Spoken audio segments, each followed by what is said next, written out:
Hello everybody, my name is Paul Lavery and I'm a partner and the head of the Technology and Innovation Group here in McKenna Fitzgerald. Delighted to welcome you all this morning to the launch of the annual Mazars and McKenna Fitzgerald GDPR survey. Believe it or not, it's the 7th annual survey which Mazars and McKenna Fitzgerald have carried out, and each year we reach out to public and private sector organisations in order to survey the impact of the GDPR on those organisations in Ireland. It's always really interesting to identify the key concerns and the challenges faced by public and private sector bodies, as well as any changes in sentiment or views towards any particular aspects of the GDPR. And for the purposes of the survey launch, I'm delighted to be joined here today by a very august panel of data protection experts. We are joined today by Doyle, who is a Deputy Commissioner in the Irish Data Protection Commission. We're also joined by McKenna, who's a consulting partner with Mazars in Ireland, by Adam Finlay, who's a fellow partner in our Technology and Innovation Group here in McKenna Fitzgerald, and by Amy Brick, who's a partner in the Disputes Group of McKenna Fitzgerald and a specialist in data protection litigation and regulatory matters. And I'll provide further details on each speaker before their presentations. So in terms of the running order today, first up will be McKenna of Mazars, who's going to give us a summary of the findings of the report. That'll be followed by Doyle from the Data Protection Commission, who'll be giving his views and insights on certain matters relevant to the work of the DPC. We're then going to have an interactive panel discussion, which will involve each of Graham, Liam, Amy and Adam on some data protection topics which it appears from the report are a key focus or a key concern of organisations. And for the purposes of our panel discussion, we'd also very much welcome any questions which you, the audience, would like the panel to address. So there's an online facility where you can submit questions, and I'll be able to see those questions on an iPad and relay them to the panel. The seminar will be finishing at 9:30, and I'm delighted to let you know that we will then be sending you all a copy of the survey report, which includes the key findings. So first up is McKenna, who will give a presentation on the findings of the report. Liam is a consulting partner in Mazars in Ireland and leads its privacy practice. His team works with public and private sector clients advising on privacy issues such as data protection impact assessments, third-party management and accountability models, whilst also helping clients to build efficient and compliant processes. In addition, Liam acts as the outsourced DPO for organisations in Ireland and with offices in the EEA and elsewhere. So over to you, Liam. Thanks very much, Paul. Welcome everybody. So as Paul has said, the survey, well, many people have possibly downloaded the survey already, which has been online for a week or so, and certainly you'll get it after the presentation as well. I'm just going to go through a few of the key results to help with the discussion and present you with some of the key information before we get into the detail of the conversation. But as we say, the survey itself is quite extensive. I think the document's 43 pages. So there's I've been selective in what I've chosen to go through here just this morning. So first off, attitudes towards GDPR. Really, if you see there, the GDPR is beneficial for individuals and GDPR compliance is beneficial for organisational relations. You see, the context of from 2018 really to 2023, it's improved significantly on both those factors. We have a little bit of up and down across the years, but I think it's heartening to see that organisations feel that it's beneficial. So while maybe we might have some concerns about the costs of it, might have concerns about risks around fines, etc., at least it is achieving one of its key objective in that it's being beneficial for organisations and in relationships between organisations and data subjects. So that's positive. With regard to delivering many benefits for the organisations, if you see, there has been an increase in support for that comment that working towards GDPR has delivered many benefits to our organisation. 44% up from 26% back in 2018. Not anywhere near as positive as in the previous slide, but I do note the term many benefits, so I'm positive that if we'd said a couple of benefits, maybe we would have been over the 50% there. So I think we probably all know that managing our data and the disciplines around the governance of data have really been imposed on many organizations as a result of GDPR, and we're seeing a follow-on work around data governance now all the time. So it's probably a maturing of our management of data that GDPR has imposed upon organizations. And obviously concern about the prospect of being fined for GDPR non-compliance has also increased over the last number of years. I think we're probably seeing more and more that cases are coming to fruition, and we're seeing numbers that are very large. Obviously, a lot of those are in the big tech firms, but even as we go down into smaller or large Irish organisations, we're seeing substantial fines now, and probably the sense that maybe it's come to the end of the give you a little bit of room and space for manoeuvre here, and more a case of, listen, guys, it's been 5 years now, so you need to get on and get this right, and the excuses can only last so long. So then, with a couple of points around attitudes to GDPR, the costs of GDPR compliance for my organisation today, we have 2 in 3 individuals who felt that the costs were higher than had been anticipated back in 2018. Every time we do this survey, and as Paul has said, we've done it for, I think, 7 years now, we ask these questions, and you'd love to then go and have a focus group and go, well, why is it more? I can think of some answers myself. We'll probably get into it in the discussion, but that's an interesting one for me. And over the course of the last 5 years, the GDPR has been interpreted by the supervisory authorities in a manner that has made compliance more difficult than at the onset of GDPR. And I suppose it'd be interesting if Graham wants to comment on that at some point.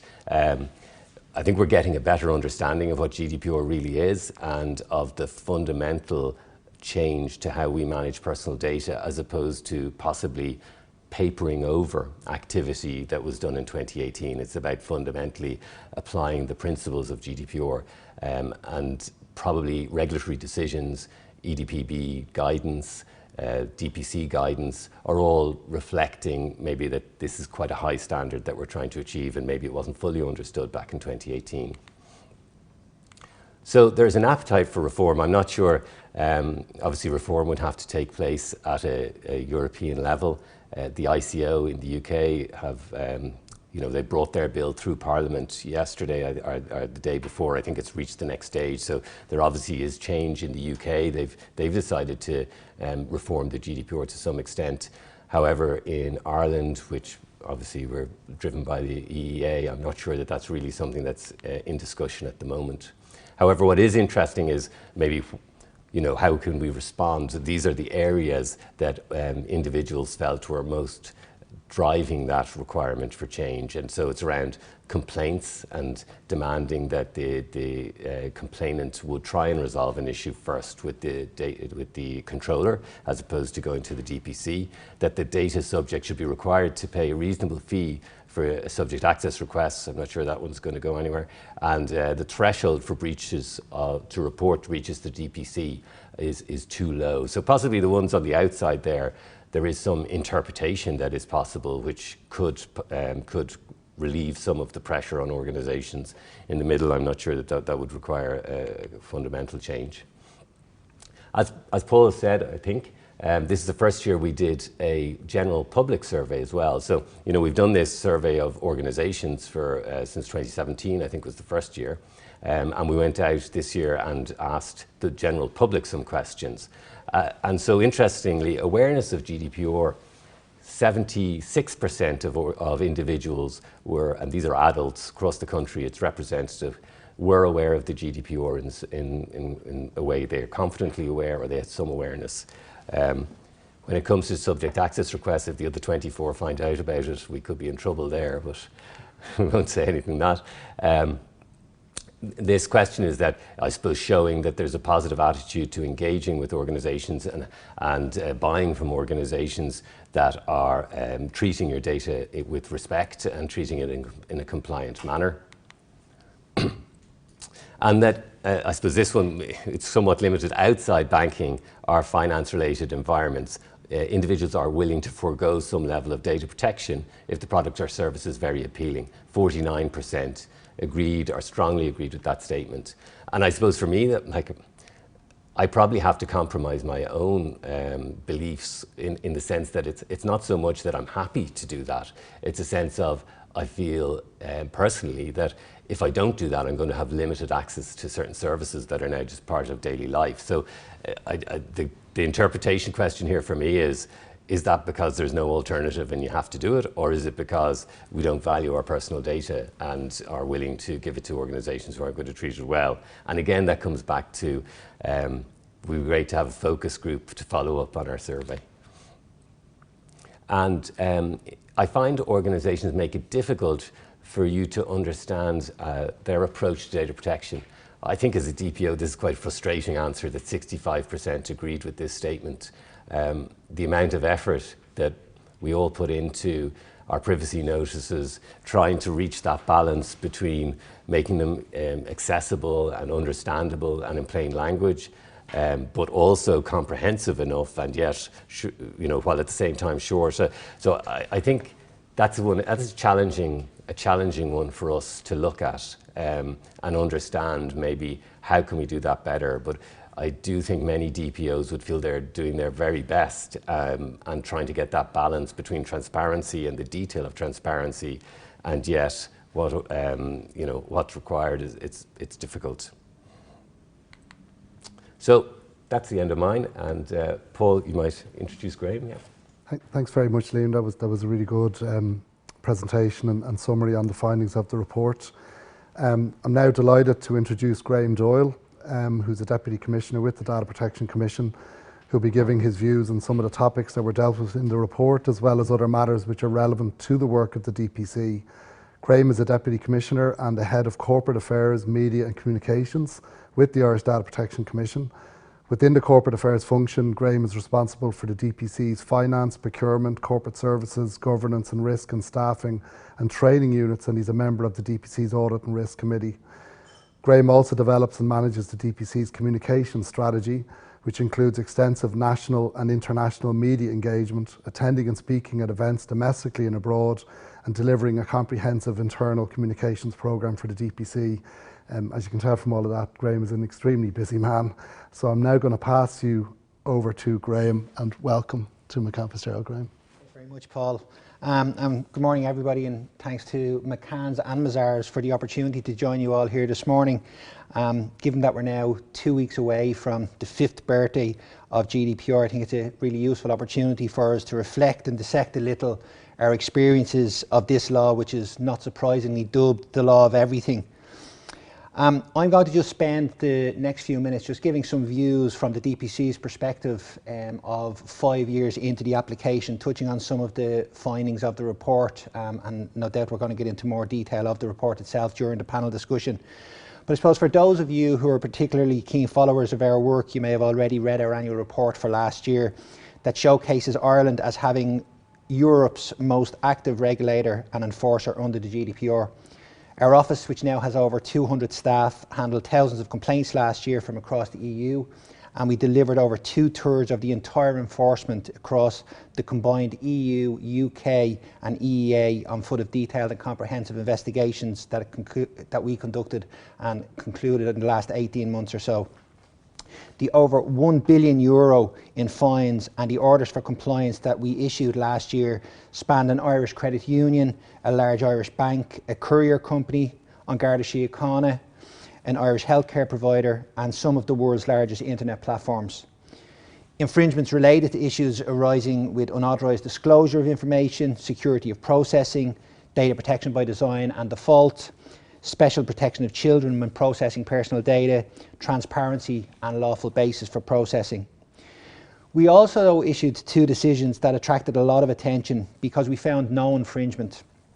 Ultimately, these were cases that demonstrated that the DPC does not regard a data breach as a form of strict liability, itself evidence of a failure. In other words, the fact of the data breach is not in and of itself evidence of a failure to comply with the GDPR. And in those 2 examples, which were an ArcLife and Allianz case, the DPC decided we found ultimately no infringement, and details of those decisions are on our website. And I think that the publication of these decisions has been very, very much welcome amongst the industry, and we were speaking about it here just a short time ago before we started this morning. Much of the focus of GDPR enforcement focuses on fines and compliance orders. However, in these cases, it gives an idea of what good looks like from the regulator's perspective. And I know that this is something that many of you want to see more of. In our view, and from the parts that we can measure, we consider that GDPR is overall delivering some good in terms of protecting people. As we can see from the Mazars report, and as Liam outlined earlier, awareness levels in Ireland are high, and efforts to comply on the parts of organisations are strong and growing, and this has been very evident to us. We see in the last few years the evolutions that are happening as data protection officers, whether internally appointed or appointed through contracts for services across various organisations, including the public sector. They've grown in expertise and confidence. Organisations that are large personal data processors with millions of users as service recipients and that correspondingly give rise to higher volumes of complaints to ourselves have demonstrably improved their processes and also their engagement and communication with affected individuals over the last few years, and that's been very evident to us. It doesn't, however, mean that there isn't still a long road to travel for us all. Much remains to be finally adjudicated by the courts in terms of contestation of findings in some of these large-scale cases that we have concluded in relation to the big internet platforms. It's not an area that has this big black catalogue of case law in it after all, and Liam was talking about one of the findings there in relation to people talking about having improved awareness levels, but there is still a long way to go. There's still a lot to happen in this space in terms of court decisions and getting an understanding from the courts as to how they interpret decisions that are made by the DPC and others. There's still much to be learned about the risk-based approach that the GDPR advocates, so that implementation is proportionate and not over-egged and annoying everybody in areas where the risks are low to non-existent. Just to give you a couple of recent examples that we have dealt with, there was a teenage summer camp that no longer produces hoodies with each child's name in tiny print on the back. And there was also a bridge club in Dublin that has decided that its members can no longer know the names of other members of the club, and this is all done in the name of, purported to be done in the name of data protection and the GDPR. As a regulator, you're probably aware we've published our 5-year strategy now, which is up to 2027, and that sets out how we plan to regulate proportionately and fairly and to use the finite resources that we have to do more for more. That said, the obligation on ourselves to handle every complaint lodged with us that may relate to an infringement of the GDPR is challenging, given that there is no minimum bar a complaint must meet in terms of gravity and nature of infringement before it's lodged. So we can and do end up dealing with complaints from people to object to badly folded letters and windowed envelopes that may have allowed the postman read their email address and not just their postal address, as well as far more grave complaints from individuals about unauthorised disclosure of their personal data. For example, we had one recently where a woman had her entire 40-year medical file sent by her GP to her insurance company when she put in a claim for a fall. No regulatory body in the world exists without the context of resource constraints, and so it's about making the smartest choices with the resources that we do have. Putting a supervisory authority, as you'll be aware, in charge of supervising how all organisations and many individuals process personal data in every context automatically signals that choices will have to be made by that regulatory body. So under the new 5-year strategy, we're working in a targeted way, and we've reorientated our resources to the areas of highest risk, whether one individual or more is affected, and to target in particular enforcement actions where children or vulnerable persons have been those adversely affected by personal data processing. In terms of access rights, we're going to move hard on controllers that fail to even acknowledge requests from individuals to exercise rights, a phenomenon we are seeing across the board. Complaints relating to access requests continue to be the highest category of complaints to the DPC, and again I know Liam referenced it there earlier on. And for controllers not to engage with individuals, or indeed in certain circumstances where they just ignore correspondence from us as the regulator, is unacceptable, and we'll continue to look for trends and patterns in this area. 5 years into GDPR application, this type of practice is not good enough, and it really is time to get the basics right. In terms of data breaches, I know this remains an area of ongoing concern for many of you, for the public, for ourselves.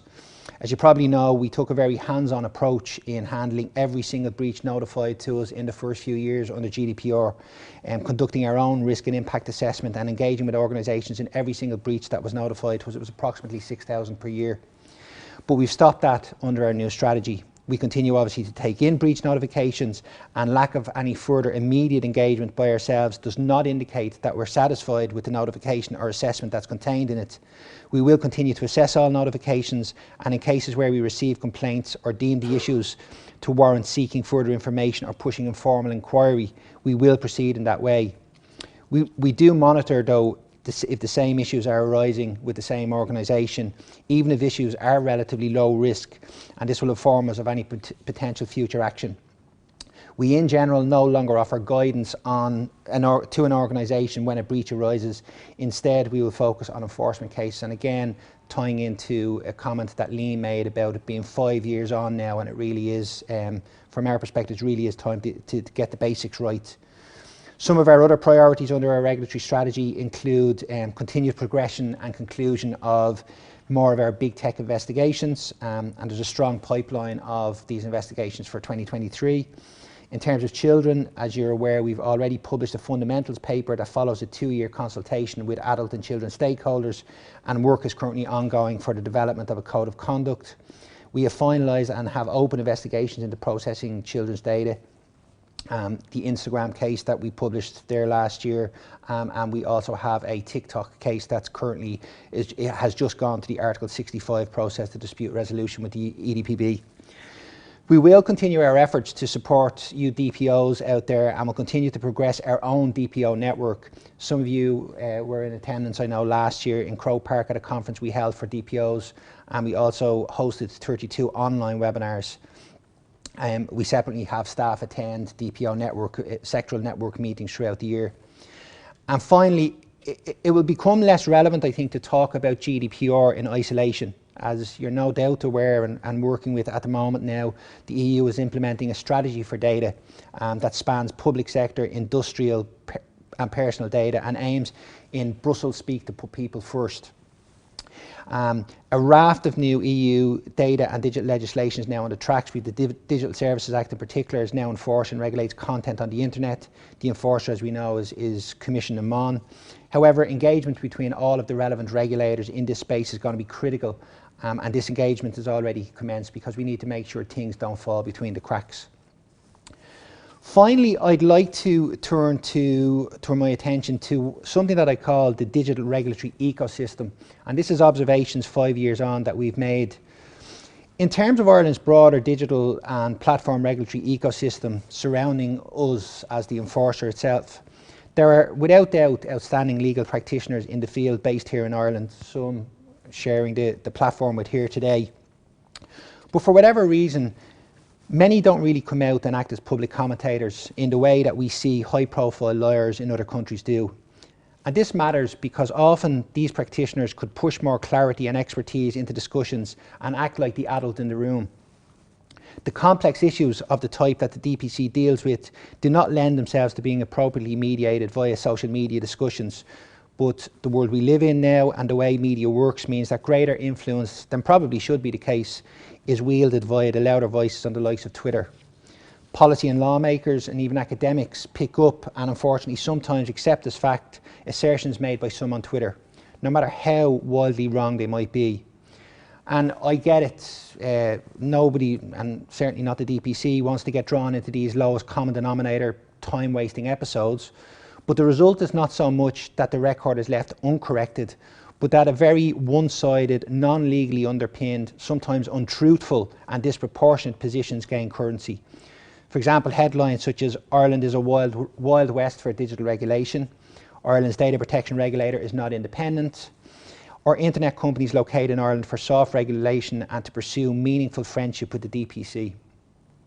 So I suppose my point in this is that it would be good if more neutral and expert voices were surfaced. It's not about agreeing with the DPC, agreeing with companies, agreeing with NGOs, it's about conversation. Then we have the platforms themselves. At big events and when big voices are to be wheeled out to speak on behalf of the platforms, even in data protection terms, those voices are often not based here in Ireland.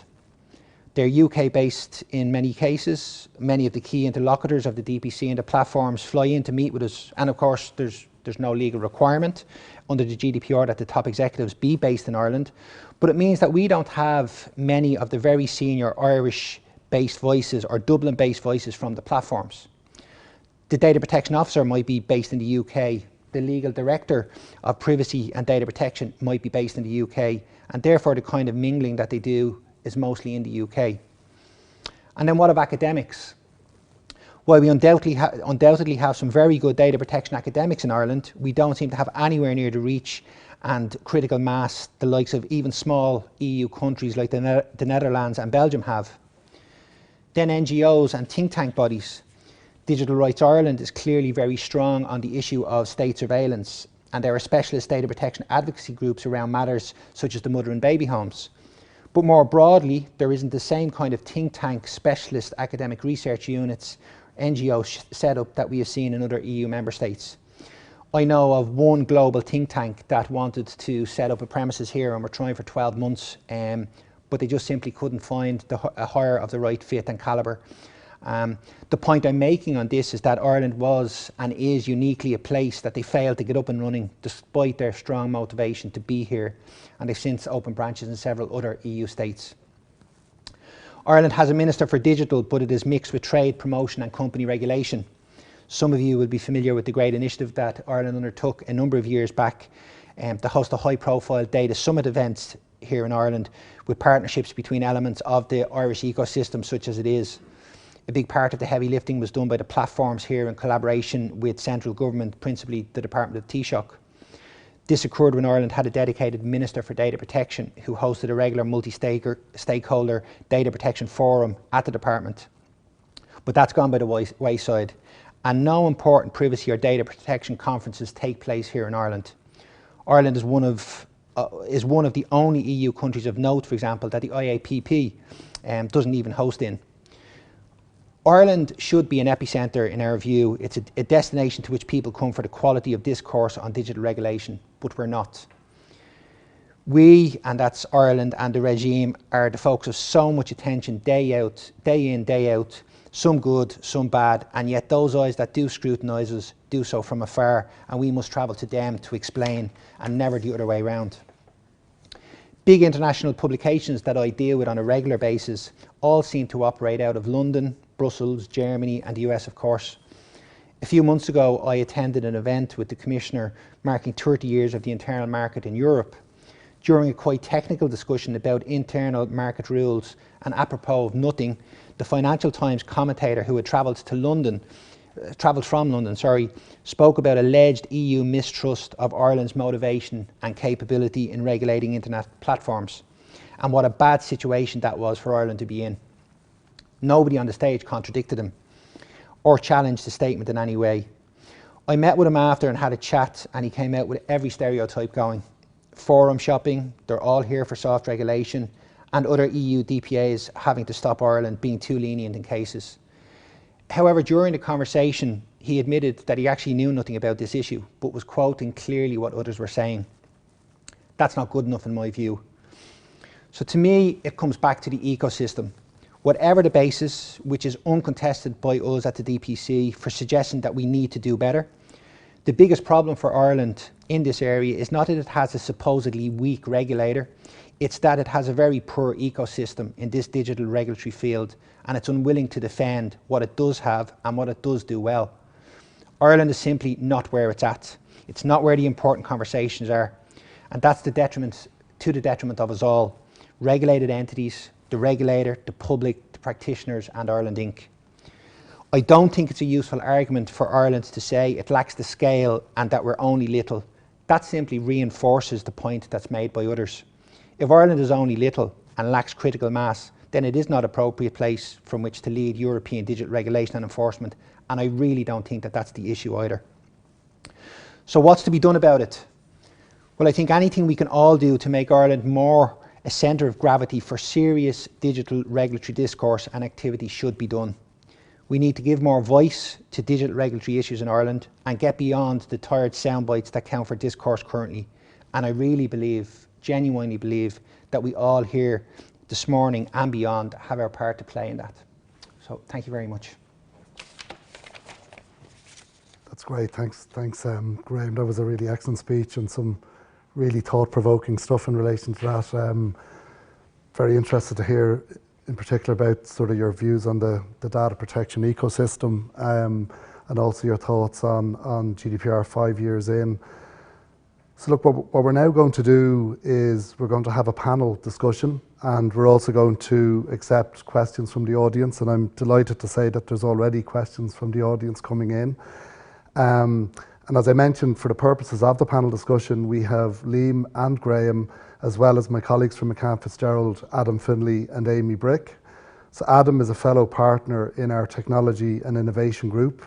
He's a specialist advisor in all areas of data protection law and has been advising a large number of public and private sector organisations on their GDPR compliance, including DPIAs, drafting data protection policies and notices, dealing with cyber security and data security breach issues, and advising on marketing obligations. And in particular, Adam has been at the forefront in this jurisdiction in advising clients on international data transfers, including identifying appropriate mechanisms to facilitate the transfer of data and the conduct of transfer impact assessments. Amy Brick is a partner in our disputes group and a fellow partner in our data protection group. She has significant experience and expertise in data protection matters, with a particular focus on data protection enforcement and claims. Amy also has particular expertise in regulatory matters, having acted for a number of regulators in cases concerning challenges to regulatory decisions, supervisory and enforcement actions, criminal prosecutions and investigations, and in complex commercial disputes, in particular those with a data protection angle. So, just in terms maybe to start off with some key topics from both the survey, the questions from the audience, and also from the speeches today, I was really interested, Graham, in relation to your comments on the data protection ecosystem. And just as you were saying it, I was reminding myself that, by way of example, Ireland is at the forefront and probably the lead when it comes to things like aircraft leasing, aircraft finance. And you know, it's very clear that that's all centred in Ireland, and the lead conferences on those matters are in Dublin and are hosted just across the river in the convention centre. So clearly in that particular area, you know, people travel to Ireland to do all of this. Would you have any thoughts on, like, how do we further develop this ecosystem? Is it, I appreciate that it's for all of us to do it, but should it be private sector led, public sector led, government led?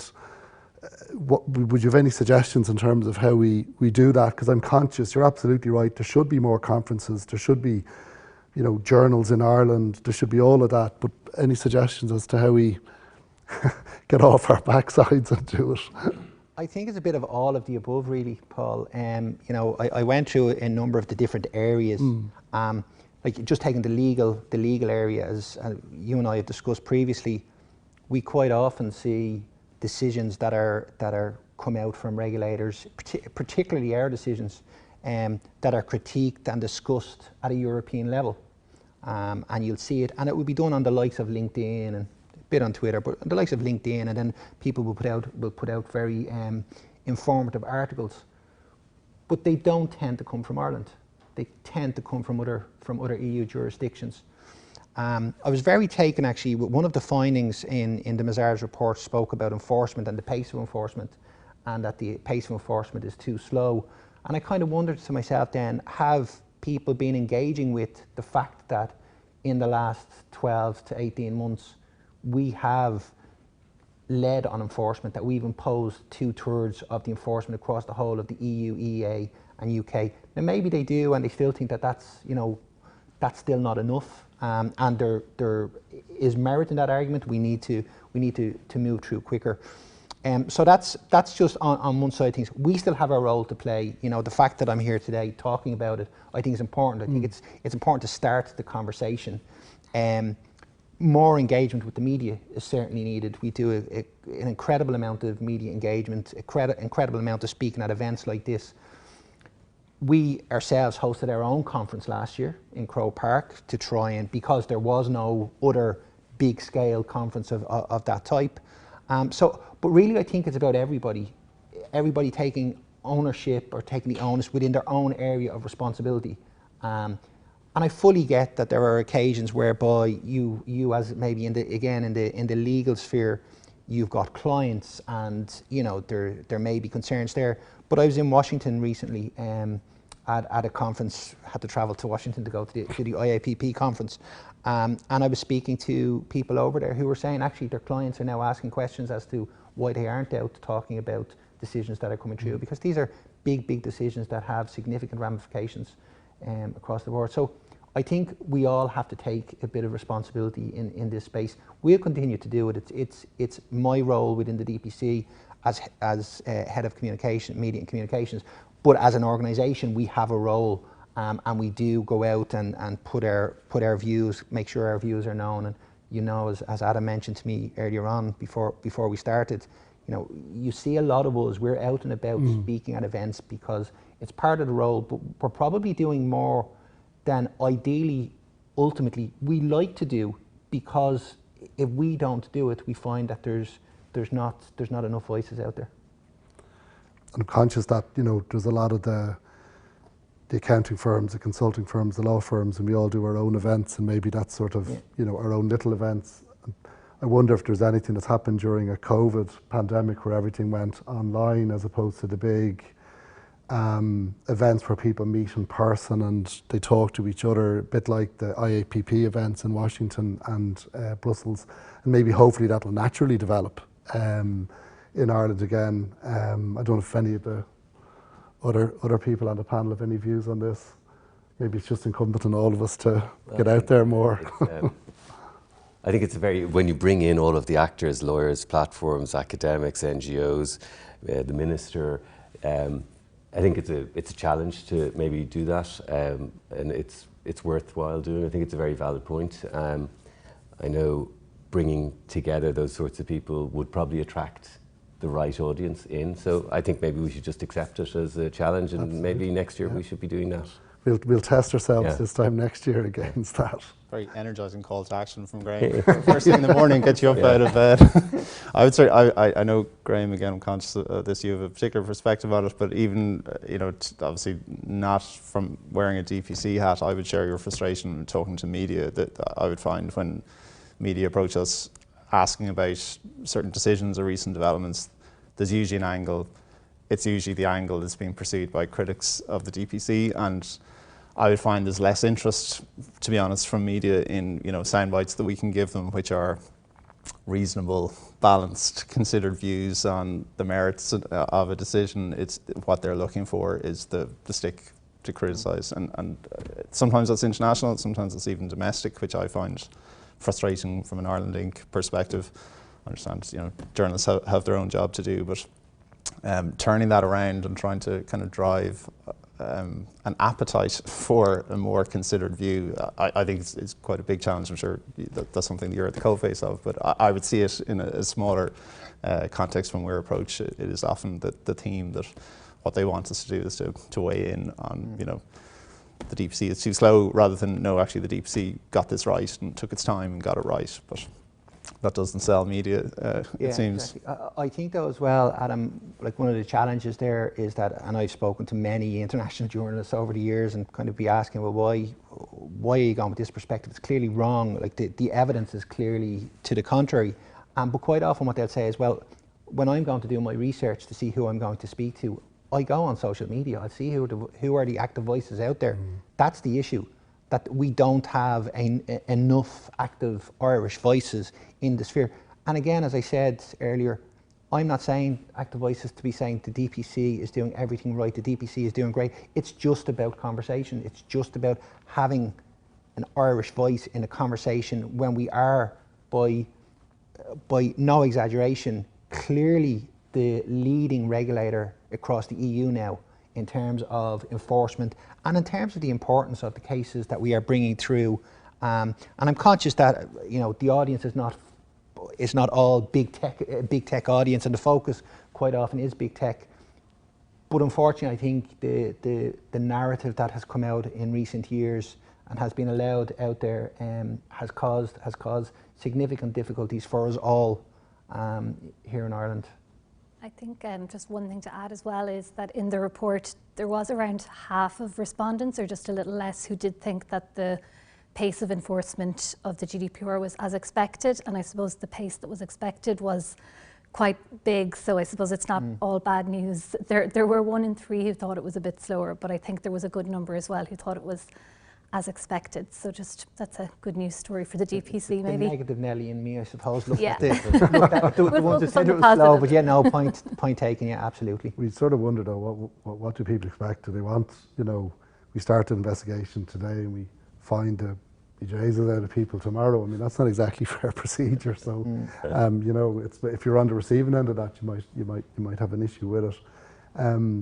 Just one other thing that's arisen, I suppose, from the survey was the difficulties with compliance, and 45% of respondents agreed that the GDPR has been interpreted by supervisory authorities in a manner that has made compliance more difficult than in 2018. I mean, maybe over to you, Adam, which aspects of the GDPR do you think people who agreed with that particular concept had in mind? Yeah, it's a good question. I know Liam mentioned during his presentation that it'd be great to have kind of focus groups to be able to ask people what's behind the answers that they've given. If I was to guess as to what I think was driving that, there are a few areas. If we all cast our minds back to the run up to May 2018 and everybody's doing their preparations, what is interpretation of the GDPR going to look like? We obviously had some guidance, but Graham mentioned there's lots of cases that hadn't happened yet and still haven't happened. The interpretation is working its way through. And I think areas of surprise and challenge for people since 2018, if they think back to what they thought they were required to do then and what they've been told they have to do now.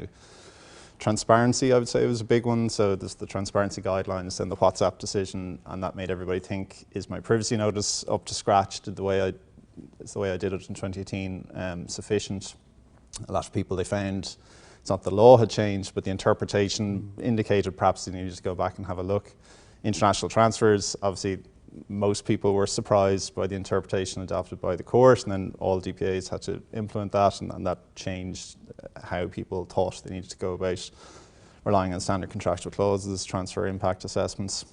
And then more recently, Graham mentioned some big decisions on legal basis for processing. So again, very fundamental things. What am I relying on? Is it that it's necessary for the performance of a contract? Is a particular view on what that means, which is, I don't think it's what a layperson would expect in terms of how it's being interpreted. And that, I think, is when people look at their compliance, it's not, I would perceive that not to be a criticism of DPAs. It's just a reflection on data protection authorities are implementing guidance and case law.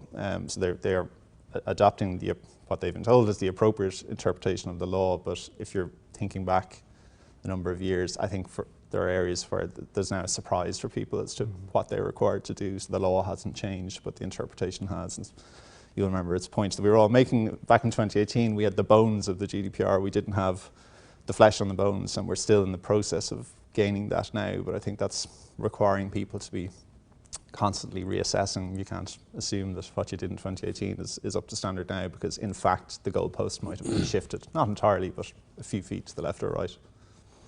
I think we probably made that point in 2018 when we were racing for the line of the 25th of May and saying to people, listen, we'll draft this, we'll draft that, we'll give you our advice based on our understanding of the way things work at the moment, but things develop, they change, there's decisions that come out, there's enforcement activity and all that sort of thing as well. Yeah, so that's interesting to hear from in terms of what might be the main points, and I suspect transparency is probably one of the big ones in terms of what people need to do with their notices. Don't know if anybody else has got any sort of comments on that. I mean, it's one of those things that in any developing area, as it becomes more mature, there's always going to be people who express surprise that what they thought should be the case 5 years ago is not the case now. I mean, that's life. I think, Paul, and I'm actually reminded of two of the points that Liam was making during his presentation. When you talk about transparency as an example, I think you were pointing out, Liam, that there'll be many DPOs out there will be frustrated with one of the findings, which was saying that it was around 65% of respondents felt that the organisations weren't clear enough. Yeah, that they weren't clear enough. So I think that goes some way to the transparency point, and I know organisations feel, and lots of organisations have made significant improvements in this area, But it is a relative, like transparency has become so important.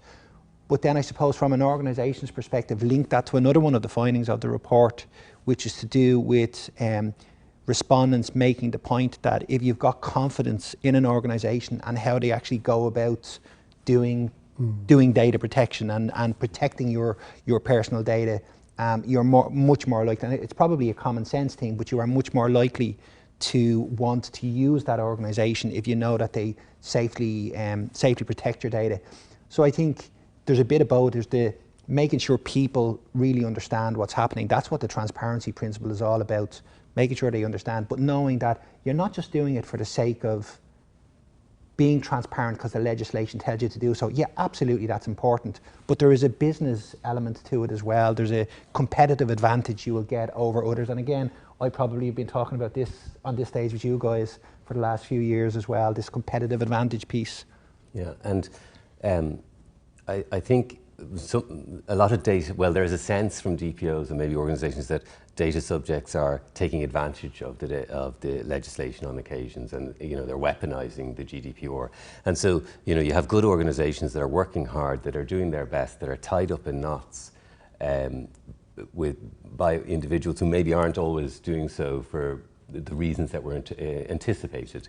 But I think your point around competitive advantage is really important, because it's very hard for an individual to distinguish between those who work really hard at GDPR, are doing their very best, and those that are getting away with it.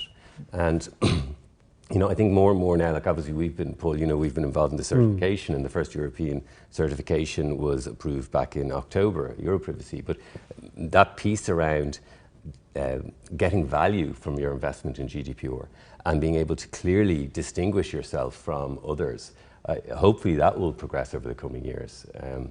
And actually I was in a conference in Venice where it was attended by all the people that you were at recently, and it felt like that piece is the next piece in the maturing of the accountability model.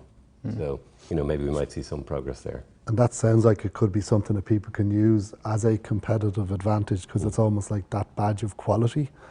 And why wouldn't you want to deal more with a company that it's got its act together from a privacy perspective, and it's very clear in what it does? And I don't think any of us have a problem with the normal stuff that companies do that is blindingly obvious. It's the stuff that you hear that they're doing other things that were never communicated to you properly, and you're going, well, where did you set that out clearly in a notice? So it's an interesting one, and it's I think we'll see that developing, and maybe we'd all get to a stage where the transparency notices are a bit clearer and more consistent with what the new rules require. Maybe one now for yourself, Amy, it relates to concerns about civil actions, and I was interested to note that there seemed to be a suggestion from the survey that concerns about civil actions from data subjects is actually abated. And just wondering, based on what you're seeing in practice, what do you think the reasons might be for that? Yeah, I think... and are they correct? Well, Yeah. I don't think so. I think if the report shows the concerns have abated, it's very marginal. I think overall, in fact, more people are concerned about the risk of civil actions from data subjects, but a small percentage fewer people strongly agreed that they had this concern. So if there's been any abatement, I think it's probably only marginal. I think in terms of what we're seeing on the ground, there's still a large number of cases issuing through the circuit court, and primarily these would relate to unauthorised disclosure of data or issues arising from kind of hacking type incidents. So no major slowdown in terms of what we're seeing. I suppose a lot of people in the audience will have heard me speak over the last number of years about the lack of certainty in relation to non-material damage, and the difficulty that presents for data controllers in terms of quantifying their potential exposure if they do have an incident or if they are faced with a claim. And there have been, at last, I suppose 5 years on, we're seeing some movement from that perspective, and we're seeing some helpful decisions come out of the court. And I think one trend that we've been seeing this year, I suppose, not that there have been less cases, but maybe less cases in Ireland have been progressed because there was a case in the Circuit Court, the Parcel Connect case, in which the judge decided to stay the proceedings pending a number of preliminary references that are currently before the CJEU. So I suppose that may have led to a slowdown in the progress of some civil actions. And the idea there was, I suppose, that the defendant in that case could be severely prejudiced if required to defend the case while these decisions were pending, because they could provide clarity on issues such as the scope of non-material damage and what kind of compensation might be payable for non-material damage, which is like your upset, anxiety, those kind of things that are difficult to quantify. So we're starting to see some decisions come through from the CJEU now, and last week we had the very eagerly awaited decision in the Austrian Post case. So in that case, the CJEU found that mere infringement of the GDPR in and of itself doesn't attract compensation. There has to be damage, and there has to be a causal link between the damage and the infringement. One thing that had been anticipated following the Advocate General's opinion in that case was that there would be a decision by the court that there should be a minimum threshold of seriousness, so that you can't just turn up and say, oh, I was worried my data was going to be misused, or I was, you know, I had some upset about the fact that my data had been disclosed. The CJEU didn't agree with that. So the CJEU had a concern that if a threshold of seriousness was applied, that it could affect the coherence of the GDPR and the uniform application across the EU. So I suppose that may be disappointing news for data controllers who are defending claims. But I think the overall message from Austrian Post is that there is a lot being left to the national courts. So I suppose while we're starting to get some guidance, a lot of it will really depend on when these decisions wash through in the Irish courts and we start seeing some decisions.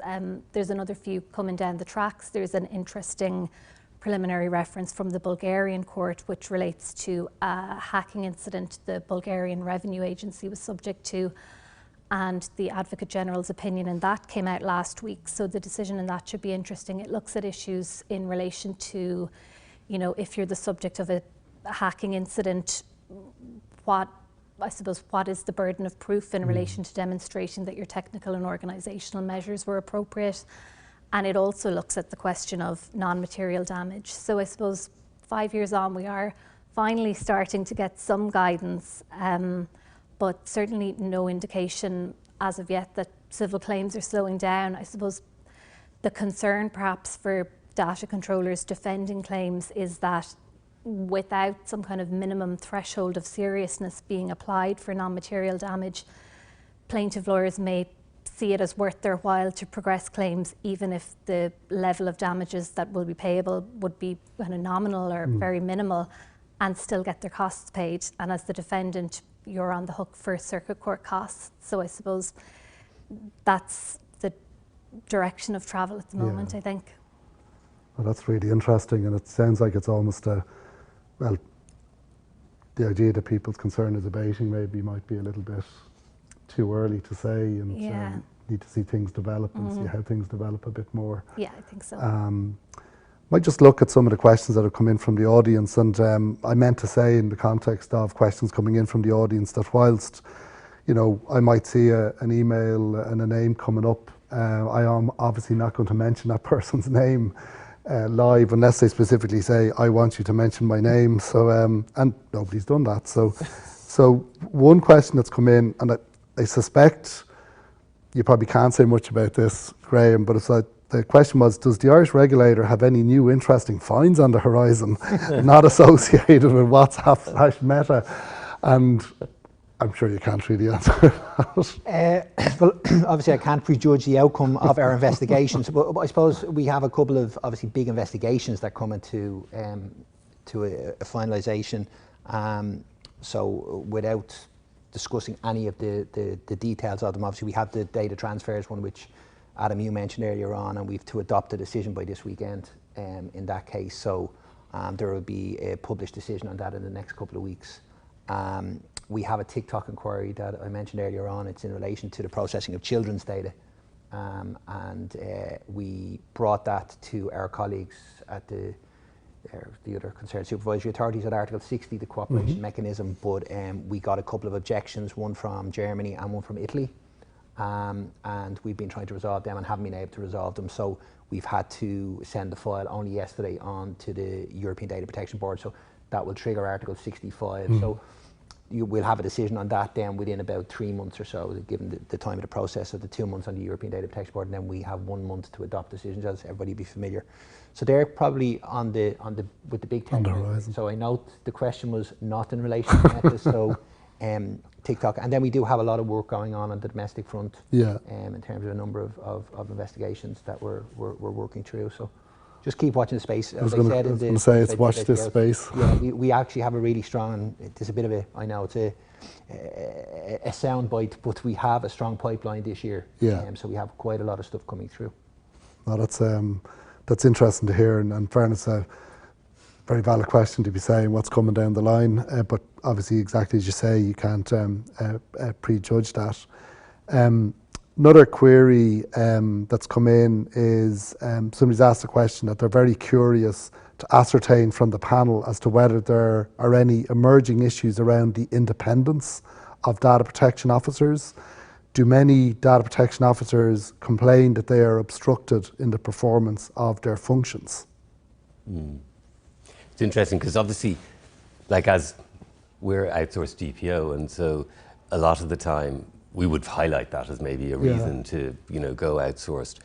I think what I find actually is the question around given the resources necessary is probably even more challenging. I think in the public sector we see a lot of DPOs who have multiple hats on, and they find themselves responding to events, and they find they don't have the time or the resources necessarily to really have confidence that they could demonstrate their accountability. Now, I think, Graham, we were saying beforehand, this has improved over the last couple of years, but I think there is probably quite a lot of individuals who have multiple hats on, and it's about attention as much as it is about independence.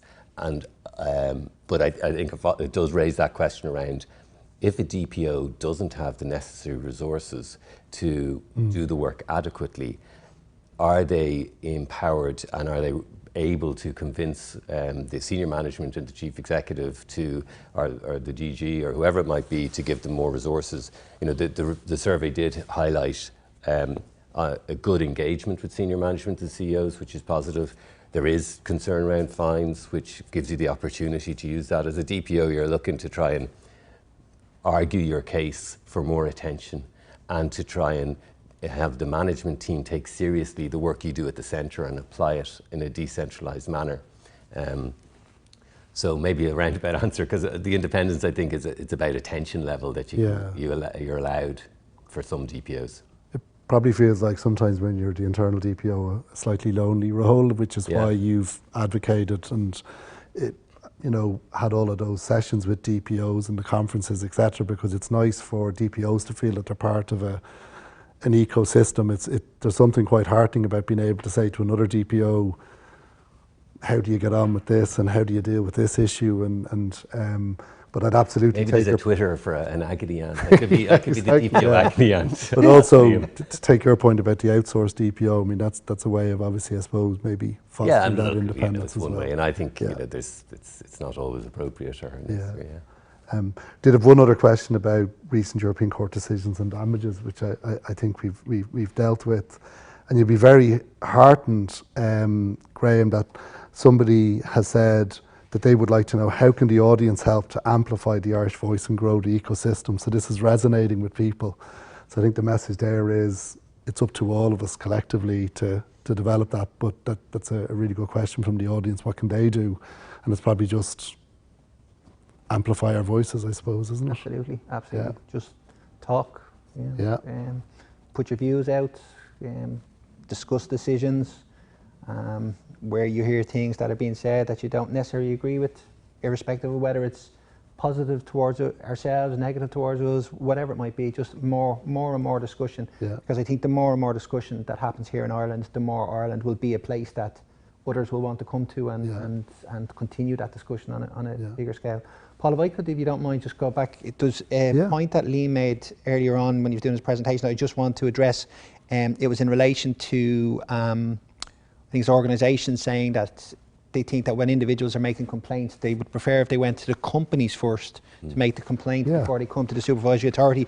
But just to make the point, and again, I'm sure the audience, most of the audience will know this, when we get complaints such as access request complaints, which is the highest proportion of complaints year on year that we receive, our starting point is always, have you gone to the company?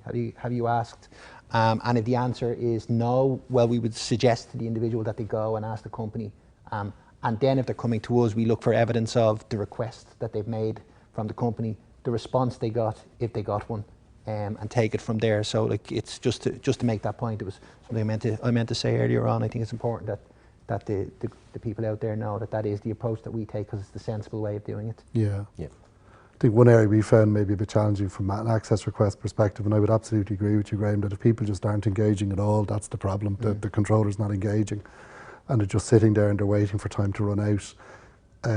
I think one of the areas that some controllers probably struggle with a little bit is where it's in effect a disguised employment claim, and there obviously, there's ways and means of sort of weaponising the GDPR.